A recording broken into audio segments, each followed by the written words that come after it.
Welcome back to part 2 of making a buttonhole with GIMP. We already have our machine set up and our fabric sample ready to go. We're just going to line the needle with the top bar tack.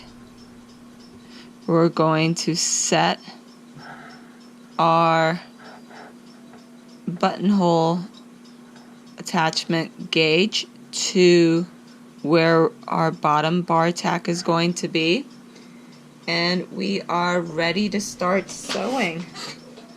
The first thing that we're going to sew is our first bead, and it's going to be going down, and we're going to sew all the way down till we get to where our first bar tack is.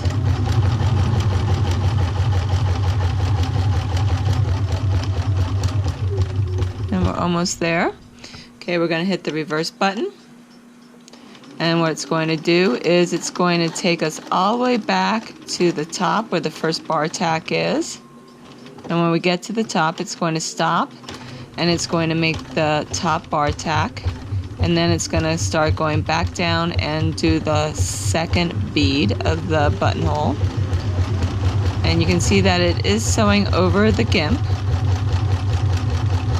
And when we get back down to where we have our second bar tack, it's going to stop sewing the bead, and it's going to automatically go across the two beads and make that bottom bar tack. And when it's finished, it's going to basically stop on the left hand side. Now we can lift up our presser foot, undo our GIMP so that we can take it off and cut our machine threads. We don't want to cut the GIMP threads yet. Okay, we want to get rid of any loose threads. We got one more there. Okay, what we're going to do is we're going to go to where our GIMP is loose. We're going to put our thumb on our buttonhole, and see that loop there? We're going to actually pull our GIMP so that it's going to be a little tougher than what I thought. We're going to pull the GIMP through the buttonhole. And sometimes it takes a little bit of work. There we go. Got them through. And you'll see that the loop has now disappeared. Well, now we got the threads. What should we do? We can't just cut them off because it's not going to secure them. So what we're going to do is we are going to thread them through a needle and pull them through to the other side. You can pull them through to the other side to secure them in a knot, or you can pull them through in between the two layers. Just need to get the other thread in. There we go. Alright, what I'm going to do is I'm going to take them to the back. So I'm going to take my needle and I'm going to put it so that it goes underneath the bar tack. And it's going to be a little bit tough. And I'm going to pull them both through. Okay, and they're on the wrong side now. And what I'm going to do is I am going to make a knot with the two.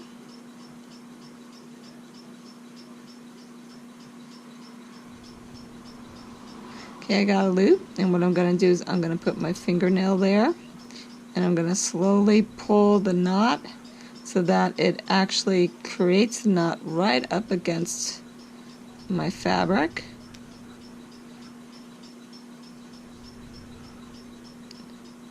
And I want to make sure that it's nice and tight.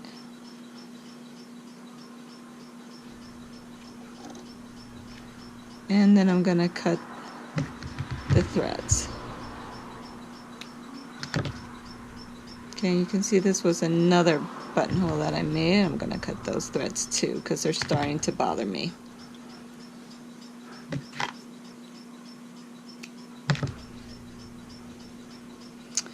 Okay, our buttonhole is not finished yet. What we need to do is cut it open.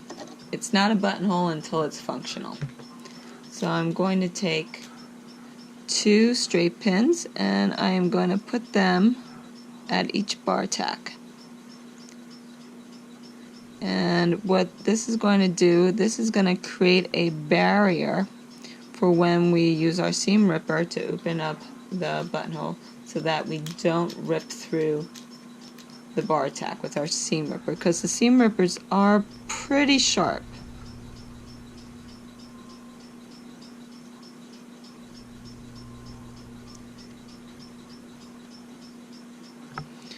Okay, so we got that there, and what I'm going to do now is grab our seam ripper and I am going to poke through the fabric, making sure that I don't have the stitching on the other side.